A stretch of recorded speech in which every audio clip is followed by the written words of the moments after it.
आपण मागच्या व्हिडिओमध्ये ऐकलं आहे की गणपती बाप्पांना अग्रपूजेचा मान मिळाला। तर गणपती बाप्पांना अग्रपूजेचा मान कसा मिळाला? तर सर्व देवांनाच असे वाटत होते की अग्रपूजेचा मान मलाच मिळाला पाहिजे।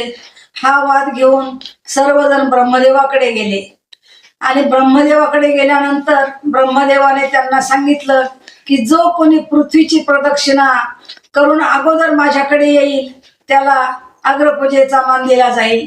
तेव्हा सर्व देव आपापल्या वाहनावर बसून पृथ्वी प्रदक्षिणेला निघाले। परंतु गणपती बाप्पा विचार करू लागले की आपले वाहन तर उंदीर आहे, उंदरावर बसून आपण ही शर्यत केव्हा जिंकणार? तेव्हा त्यांनी काय केलं, त्यांना एक युक्ती सुचली। ते धावतच कैलास पर्वतावर गेले आणि त्या ठिकाणी आपले आई वडील शंकर पार्वती बसलेले होते, त्यांना 7 प्रदक्षिणा घातल्या आणि ब्रह्मदेवापुढे येऊन ते बसले। मग सर्व देव पृथ्वी प्रदक्षिणा करून आले आणि बघतात तर काय, गणपती बाप्पा तर आपल्या अगोदर येऊन बसलेले। तेव्हा त्यांना असे वाटले की गणपती बाप्पा हे पृथ्वी प्रदक्षिणाला गेलेच नाही। पण ब्रह्मदेव म्हणाले की हे बघा, सर्वांच्या अगोदर गणपती बाप्पा हे पृथ्वी प्रदक्षिणा करून आलेले आहेत, त्यांनी एकच नाही तर 7 पृथ्वी प्रदक्षिणा केलेल्या आहेत आणि म्हणून अग्रपूजेचा मान त्यांनाच मिळणार आहे।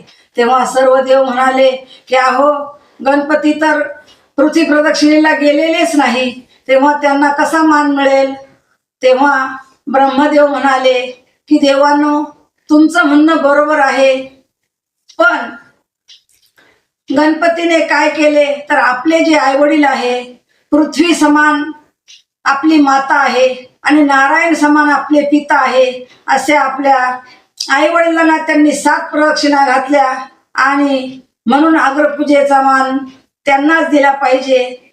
तर ब्रह्मदेवाचे हे म्हणणे सर्व देवांना पटले, कारण आपले जे आई वडील आहे ते साक्षात पृथ्वीचं स्वरूप आणि नारायणाचं स्वरूप आहे। तेव्हा आपल्या आई वडिलांची जो श्रद्धा भक्तीने सेवा करतो त्यालाच आयुष्यात कुठल्याही काही कमी पडत नाही। म्हणून आईवडिलांची सेवा ही सर्वात श्रेष्ठ सेवा आहे आणि तीच गणपती बाप्पाने केली, म्हणूनच गणपती बाप्पांना अग्रपूजेचा मान मिळालेला आहे।